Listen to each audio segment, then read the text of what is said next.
when you're on the sidelines, like how does that manifest itself? What do you see? What do you hear? And how does that translate to the field?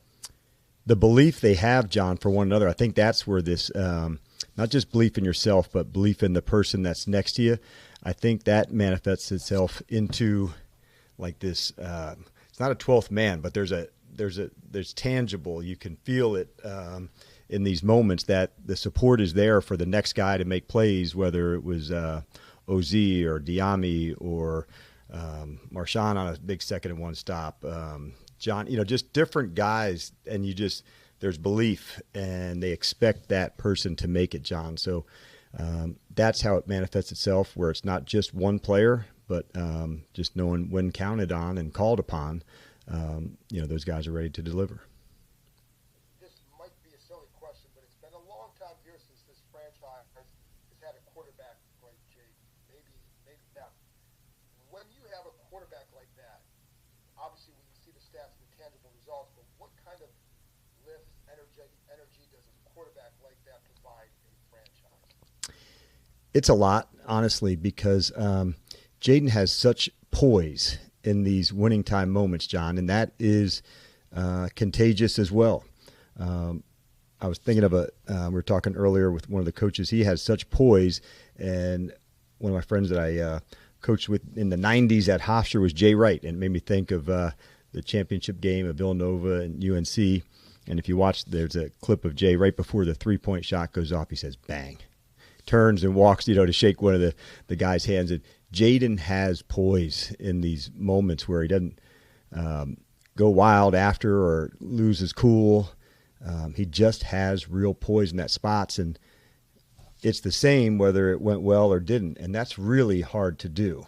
And so having poise in those moments, John, that's a really big thing, because the other players see it and feel it, and they have it in those moments as well. We practice it a lot, but it looks like we practice these moments a lot. And Jaden in those spaces, he is just very much bang onto the next one and going. And that's a really cool quality to have. Thank you. Nikki? Hey, Dan, what do you make of the job Zane Gonzalez has done since coming in here and stepping up at a time of injury and just his play overall? Yeah, and it was great to see early on, Nick. I think it might have been a 53-yarder. I thought he hit it well, and he's really been doing that in practice as well, where he was hitting it good to go. So for him to be able to step up and deliver, and then also, a game winner at the end, that's a big deal for us. He's kicking off well. He's playing it strong.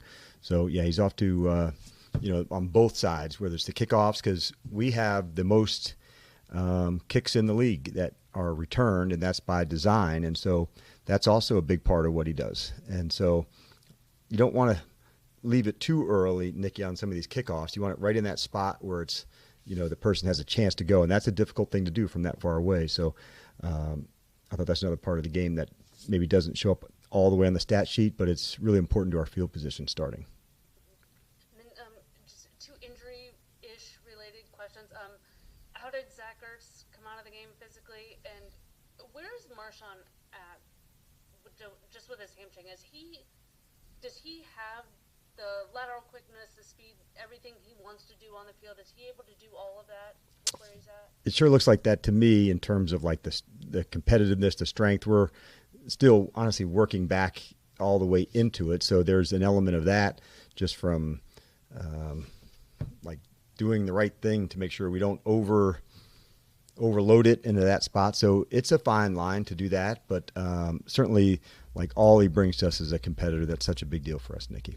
And then I think you said to Zach, so yeah, a couple of guys sore. We'll get bigger stuff into that one. The one that may be knocked out for this week will be Jordan McGee. So he re-injured his hamstring. So that'd be the one that's the biggest setback for us heading into this week. Ben? Hey, Dan, just to stay on Marshon, it looked like it's, at one point you guys changed the plan with him where he wasn't traveling with Evans and he's out for a few plays there for a stretch. What was the thought with how you guys were using him during the game? We had I just wanted to make sure we weren't overloading into the amount of rep spend, so that was by design going into the game. So we kind of had I'd say sort of a pitch count in mind. Not all reps are created equal for a cornerback. Think of a downfield throw compared to a run that comes to you. It's, not the same stressors. And there was times where we'd match, sometimes where we wouldn't, but that was just by part of the call, where not every play does a player travel, in all the spots. Obviously, that's a very difficult position, and the game is called more towards the offense than the defense. But when you look at the box score, Mike Evans had the game that he had. How do you kind of assess that, knowing the challenge that's presented, but the production looks like, at least from the box score perspective, going in the favor of the offense there? Yeah, I would say for us, it's about winning. That's the name of the game. And so we love what Marshon brings to us. We don't look at the game as one box score or one player. We look at it as a collective. And like I said, there was other plays that wouldn't show up to make a tackle to hold them to a field goal at the end. Those are important moments for us as well. So and give Tampa and Mike their credit too. Like they've been excellent this entire season. So I don't want to shortchange that as well. Sam, what's it do for the offense and the sideline when you guys are able to connect downfield passes, especially early in the game? The explosive plays are a big deal. Run game, passing game. If we can do that, and I thought we did a good job yesterday of not setting ourselves back onto some second downs, whether it was sacks or penalties, ones that can make it difficult to go. So when you have these explosives and they can flip the field like they do, there's an energy that goes with that, but also our scoring chances, go up quite a bit, Sam. So it's a big part of what we do, and I love the connection that we have. There were some really, rock solid, strong. We thought Diami had some good ones. Terry had some, but just running through the catch, ripping the ball. This is a tough team to protect against based on the rush and the blitz package. So I know the guys had worked hard leading into the week of that. Most emotional you've seen Jaden this year? What was?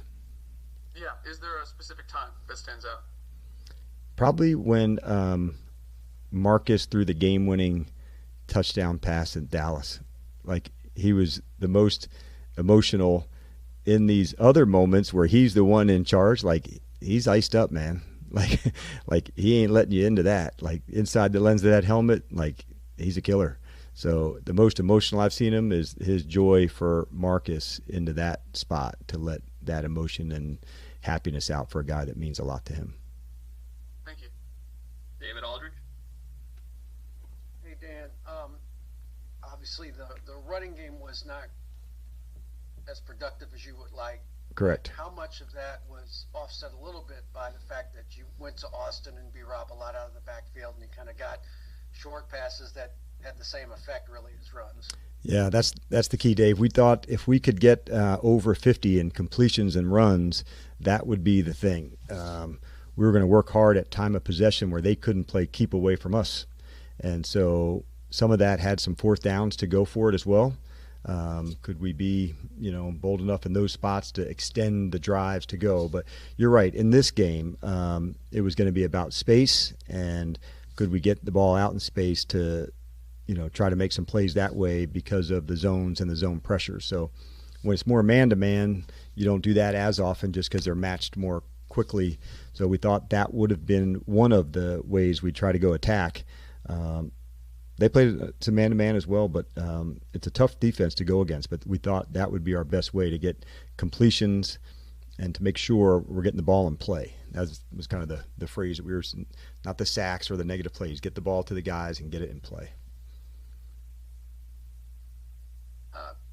You guys have trusted Coleman for a while now at left tackle. I just wonder how you think he held up in his first playoff game. It was good to see also. We said this was a game that was going to be about toughness, and he and some of the other guys, David, I thought really stood in that gap. Shoulder got banged up to go again. Deron Payne had a bad finger injury, back in, stitched in to go. Zach and some others. I just thought it was a pure example of like a Warriors effort. It really was, David, to make sure they were going to stay in the fight all the way through. And there's also a piece of that connection that I was talking about earlier that goes with that they did not want to be out of the fight, knowing how important this was to everybody. And I think Brandon has a great example right next to him in Allegretti. Like, he's the veteran presence that's talking to him. Come on, you'll be all right. Just kind of pulling him through, and that's what good teammates do. And it's nice to have a mentor like that, just a foot away from you on every snap. Hey, Pete. Hey, Dan, just kind of specific to what you said earlier about not worrying about the box score necessarily, worrying about the win. Do you view that run game kind of through the same prism that YPC isn't the driver necessarily, and it's the entirety of it? I do. I look at a lot. Turnover margin's my number one that I look at, like number one, top of the pile. I also look at the tackling and broke tackle margins, because a lot of explosives, JP, come off of those, whether we're creating them offensively or even on the return game. I think JC may have had 3 tackles broken on a 17-yard return. So those all factor in to go. I'm not oblivious to the stats. Obviously, I want it to be strong and solid in every space. I thought that we played better, especially in the first half in the run game, JP, in our game. Baker had a long scramble on one. Irving is a significant problem. The way he can change direction, he can get outside. So I thought we took a step forward, certainly in the first half defensively in the run game. But no, I don't minimize it, but I do place certain things above others. And explosive plays, turnover margin, tackling and breaking tackles, to me, those are at the top of my pile. And then with that, obviously that game was getting really close down the stretch, and you and Joe, you guys all talk turnovers all the time. Ball is life. Was there any sort of added emphasis as the game continued? Did you say anything on the sideline? It almost seemed like predestined for Bobby to get that fumble somehow. Yeah, we definitely put it into the atmosphere, and we do that all the time, though. They did a good job of taking care of it too. We thought we'd have some chances to put it on the ground, and see if we could get a few. We thought maybe we'd have a chance at an interception earlier. Mike thought he might have had a shot at one in the first quarter. But you've got to take advantage of those when they come. And I thought we did a really good job offensively also of taking care of the ball. But it is the one thing we talk about almost on a regular basis, JP, that controls the future, that turnover margin, and we really work hard at that. Thanks. Hi, Dan. This was the 5th straight game that your team won on the final play of the game. That's almost unheard of. Have you ever experienced something like that? And what is that like from your perspective on the sidelines to see your players rise to the occasion time and time again? It's you can feel their instant connection, Scott. That's honestly what I feel in these moments where at the end they do have belief in one another, and that's one of the coolest parts of it. Whether it was a defensive stop, an offensive stop, defensive stop, an offensive score, or a field goal that takes place. All of those are really cool memories. We don't look back a lot, honestly, just because we don't want to miss what's next and what's coming up. But it is really cool to know that in these spots they're comfortable, and they've been in a lot of them. So there's a real belief that goes with being in that spot. And with your decision making and learning to trust yourself to make the decision to go for it on 4th down, can you kind of describe the evolution of that, of when you started to begin to kind of trust your instincts, trust your gut, and trust your players to, hey, you know what, let's go for it? Yeah, way more player related. And so one of the reasons we're exceptional on 4th down is the poise that we were just speaking of, starting with 5 and going through the offense, through Cliff and all of the guys. But we're not going to be reckless, Scott, but when there's a chance and a moment for us to capture it and to be bold, we're not going to look back. We want, to carry no into the, I wish we had tried this, into the next week. I wish we had gone for it. We're going to be bold when we have our moments to do so. Not to say we'll be reckless, but we really have a lot of faith in what we do, and we've practiced it a lot, so it does give us a lot of faith and confidence when those moments come up. Thanks, Dan. You're welcome. Andy? Hey, Coach, so to pull on that thread a little bit about being bold versus reckless, how do you kind of evaluate in the moment or even in preparation of what's considered bold and what's considered reckless for you all? Yes, we do that well before we even start, honestly, Candy, as we're going through it. And so as the series starts, each particular drive, not just the series, every first down, is this a chance where we would go on a certain fourth? So you may hear, if you were on the sideline, you might hear me say, hey, we're going to go at 2, we're going to kick it at 3. Or, we're going to, we're a field goal at 1, we'd go it short, or this is all the way a punt. So I try to communicate what we would do well before it ever comes up. It does change, though, Candy, depending on time, score of the game, field position, all of those. So it's not one size fits all, but we do discuss it all the way through. And we practice even as we go through the week's practice. This is a third down to fourth down sequence, and we kind of work at it in that way. And when you took a look back at the film, what did you see from your defensive line last night? What we saw that we liked, I really felt they were really playing physical in the run game. And knowing that was going to be the case, it was one of the things that going into the game, I said, this is, a significant run, play pass team that's able to, sustain really long drives with that. So to see these guys tackle well, Candy, I thought that was a really big step. We thought our inside guys would have to play well in this game. I think we even may have talked about that on both sides of the line. And I thought the interior part of our guys, we really, leaned in on them, and they really delivered on that. Thank you. You're welcome. Donna? Hi, Coach. Coach, since this team seems to like to be in these heavyweight boxing matches all the time, if you were to pick a great boxer of all time that resembles this team, who would it be and why? That is a good one. Because we certainly go the distance a lot, so it's not a knockout artist, that's for sure. But I would say this team has one of my favorite fighters, coming up through the 80s was Marvelous Marvin Hagler, and had to go through some trials, lost in his first, ops at big ones to go, and stood toe-to-toe with everybody and tucked his chin and kept on swinging. So I would say because we've been through some of the ups and downs, he would be one that was absolutely that kind of toughness. So it's a great question, and that's the first name that popped into my head other than Ken Norton, because I just thought got to show some love to his father. So those would be the two that came to mind. You definitely had to call out that name. Yes, sure. 100%. And this team really stood up in some of the most critical moments and everything. But when you look at anything within this game, did something stand out even more in this game that you liked about it? I loved in the second quarter, we had a really long drive on offense. And it was maybe 16 or 17 plays, came back, had to have them go punt to go. And so that was what I'd hope we would see in this game, where there could be spots to not allow Tampa to control the clock. They've been excellent at that. And so when you have those kind of drives, we did extend them. That was a big deal for us. Then the other one, I would say, 4:40 left in the game.